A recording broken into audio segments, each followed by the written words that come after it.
Faire une bannière en dessin, est-ce réellement si compliqué? C'est ce qu'on va voir dans cette vidéo dans laquelle je vais vous expliquer étape par étape mes démarches pour arriver à la réalisation de cette bannière-ci. Avant de vous lancer dans la création de votre toute nouvelle incroyable bannière poussée par la flamme créative, sachez qu'il y a tout de même 2 ou 3 principes théoriques à savoir afin que votre bannière soit optimisée au mieux. Étant donné que votre illustration sera destinée à être utilisée sur les réseaux, cela incombe un tas de paramètres tels que les proportions de l'image, sa dynamique selon le réseau sur lequel elle se trouvera, et c'est ce que je vais vous expliquer dans l'étape 1. Avant même de toucher à votre stylet ou souris, vous allez devoir définir les dimensions de votre bannière dans votre logiciel, pour ma part, Photoshop 2020. Les dimensions sont donc présentement affichées à l'écran selon Twitch, Twitter et YouTube. La bannière que nous allons réaliser étant destinée à ce dernier, votre image totale sera donc de 2560 par 1440 pixels pour l'affichage ordinateur.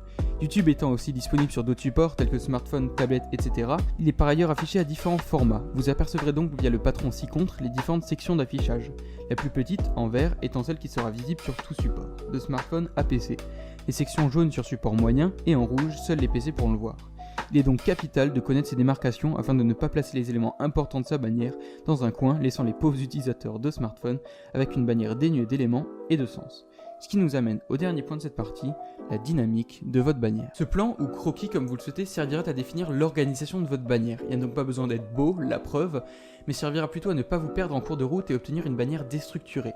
Ainsi, les modèles types de bannières sont pour le plus connu le texte au centre avec un personnage sur le côté, soit 2 personnages de part et d'autre, ou encore légèrement plus risqué, de par les sections, un personnage tout à gauche avec à côté de lui son pseudo, qui est beaucoup utilisé dans le monde de l'e-sport.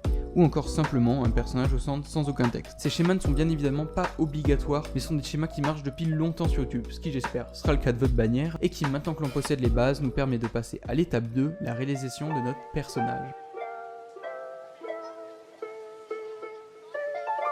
Pour votre perso, qu'il soit humain, animal, extraterrestre ou je ne sais quoi, pas de recette miracle. Une feuille et un crayon pour ceux qui comme moi ne sont pas encore assez à l'aise avec le digital et qui préfèrent faire le croquis sur papier. Ensuite, plus qu'à le scanner sur votre ordinateur, à le prendre en photo pour ceux qui n'auraient pas de photocopieuse, ou encore avec CamScanner qui est une appli dispo sur smartphone et qui permet de scanner digitalement votre feuille sans avoir de photocopieuse. On passe donc ensuite à l'ancrage. Pour ça, je prends personnellement un brush à 100% de dureté dédié spécialement à l'ancrage et pas de secret, je repasse tout bêtement sur mon croquis. Et avant de coloriser, je crée par question d'habitude 3 dossiers, l'un pour le line, l'autre pour la colorisation et le dernier pour les effets de lumière et ombre afin de pouvoir revenir sur chaque défaut si modification il doit y avoir.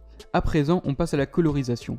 Pour cela, je prépare le terrain en remplissant l'entièreté de mon perso en dessous du calque d'ancrage, puis j'active ce petit onglet qui me permettra de ne pas dépasser en recoloriant par-dessus. Ainsi, je serai tranquille pour le reste du dessin en pouvant tartiner de couleurs comme un sauvage sans crainte de dépasser.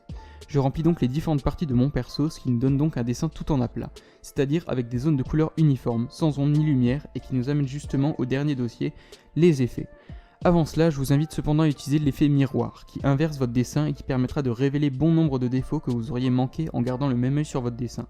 N'ayez crainte si en faisant cela il paraît déformé car c'était le cas du mien, mais corrigez ces défauts en jonglant avec l'effet miroir jusqu'à un résultat correct dans les deux sens. Enfin, pour l'étape des effets, je ne saurais donner de réels conseils car mes ombrages sont encore très aléatoires et peu efficaces.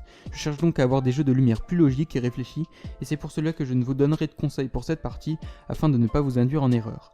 À présent, votre perso peut être dit comme fini, bravo à vous. Pour ma part, j'aime en revanche coloriser les lines afin d'avoir un rendu plus doux, ce qui est évidemment purement personnel. Et j'ai encore apporté de nombreuses modifications après cela comme son vêtement ou la couleur de son visage, mais voici le résultat final, et on va donc directement pouvoir passer à l'avant-dernière étape, le texte. Pour le texte, je vous conseillerais bien évidemment de le dessiner comme celui que j'ai réalisé ci-contre pour la bannière. J'ai donc décidé de ne pas intégrer la réalisation du texte dans la vidéo car cela lui aurait rajouté 3h30 et je pense qu'elle sera déjà bien assez consistante. Malgré tout, je vous invite à visionner les 2 tutos de texte dispo sur la chaîne afin de vous en faire une idée ou à me dire en commentaire si une vidéo spécialement dédiée à ce genre de texte vous intéresserait. Vous n'êtes bien évidemment pas obligé de choisir un texte 3D, un texte 2D pouvant tout aussi bien marcher et être tout aussi efficace. Maintenant que les 2 éléments principaux de votre bannière sont réalisés, il ne nous reste plus qu'à passer à l'assemblage, que dis-je, à ériger votre incroyable bannière dans cette dernière étape. C'est donc maintenant que va tellement intervenir votre regard artistique, en donnant une harmonie, une ambiance à votre bannière. Je vais donc dans un premier temps créer un fond que je vais flouter pour s'assurer qu'il ne prenne pas le pas sur les éléments majeurs de la bannière. Puis casser la symétrie avec un autre fond saturé pour créer du contraste entre les 2 côtés de la bannière. J'ajoute ensuite mon personnage et mon texte. Derrière eux, une multitude de fumées facilement dessinables avec un brush blanc, un gris et du flou de mouvement. Puis, des éléments Minecraft car ils constituent les débuts de la chaîne avec un portail du Nether, un casque de Stormtrooper sur la gauche en référence aux vidéos Star Wars Battlefront, un bloc Lego pour les vidéos Lego World, puis un très léger effet dans les yeux qui donne quand même de l'importance au regard. C'est ainsi qu'on passe à une multitude d'effets qui aident à harmoniser la bannière que j'ai pioché ça et là dans des packs Photoshop disponibles en description, et enfin des ombres horizontales pour ajouter de la profondeur au tout, et voici votre bannière. J'espère donc que cette vidéo vous aura plu. Je tiens juste à préciser avant qu'un demi-milliard de personnes me le demandent que oui, je prendrai des commandes suite à cette vidéo, que les prix sont en description et bien sûr non négociables. J'espère donc vous avoir aidé, que vous aurez compris la vidéo. S'il y a des questions, n'hésitez pas, l'espace commentaire est fait pour ça. En attendant, portez-vous bien, c'est important.